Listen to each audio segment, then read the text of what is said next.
આણંદ જિલ્લામાં આજરોજ પંડિત દીનદયાળ ઉપાધ્યાય પ્રશિક્ષણ વર્ગ જિલ્લા કક્ષાનો જે હતો એ આજે ત્રિદિવસીય વર્ગ પૂર્ણ થયો છે. જુદા જુદા 11 વિષય ઉપર આણંદ જિલ્લાના અપેક્ષિત કાર્યકર્તાઓને પ્રદેશના વક્તાઓ દ્વારા માર્ગદર્શન આપવામાં આવ્યું છે.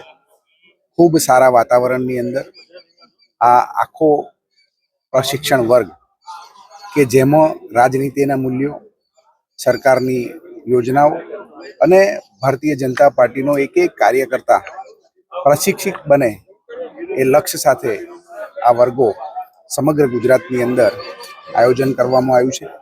આણંદ જિલ્લામાં પણ 100 જેટલા આણંદ જિલ્લા ભારતીય જનતા પાર્ટીના કાર્યકર્તાઓએ આ પ્રશિક્ષણ વર્ગમાં ભાગ લીધો અને ખૂબ સારી રીતે આ પ્રશિક્ષણ વર્ગ પૂર્ણ થયો છે.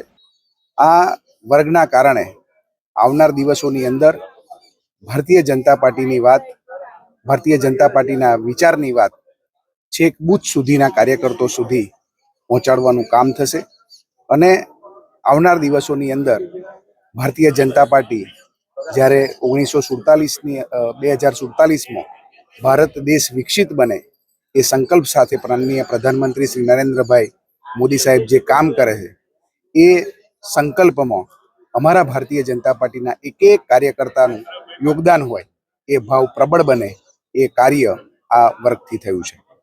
પાર્ટી બનેલી ભારતીય જનતા પાર્ટીના આજે 14 કરોડ સભ્યો છે. 1951માં ભારતીય જનસંઘના સ્વરૂપે માત્ર ગણતરીના લોકોએ એક વિચાર યાત્રા શરૂ કરેલી કે આજે જનજનની વિકાસ યાત્રા બની ગઈ છે. ત્યારે કાર્યકર્તાના વૈચારિક ઘડતરની પ્રક્રિયા જનસંઘથી અત્યાર સુધી એક પ્રશિક્ષણના માધ્યમથી ચાલતી હોય.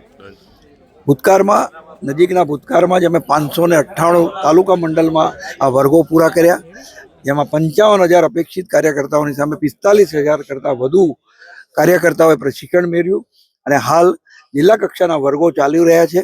આજે આણંદના કાર્યકર્તાઓ એમાં 3 દિવસથી એક પાર્ટીની વિચારધારાને સમજવા શીખવા માટે એક સાધના સ્વરૂપે ખૂબ એકાગ્રતાથી આ વર્ગોમાં હાજરી આપી છે અને આવનારા દિવસોમાં પ્રદેશના વર્ગો પણ થવાના છે, મોરચાના વર્ગો પણ થવાના છે.